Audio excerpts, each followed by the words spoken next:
How to fix Discord screen sharing no audio problem. Make sure that you toggle mic permission for the Discord application. First of all, simply long press on the application and tap on the app info icon. Then simply select on permissions, and at the first you'll find microphone. So tap on microphone and ensure that microphone is allowed. Then simply head back one step again and scroll down to the storage section and tap on it, and you'll see the case right over here. Tap on clear cache at the bottom and simply head back, and finally tap on force stop and tap on OK and simply close the application from your menu.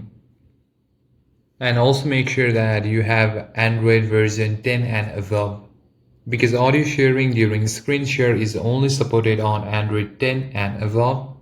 So if you're using an Android, make sure you have the software on your device.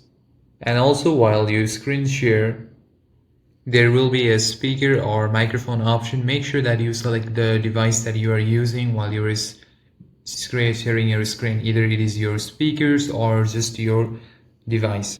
And if you do that, you will have no problem with the audio. And that's it for the video, guys. If you enjoyed the video, consider giving it a like and subscribe to the channel. I'll see you on the next one.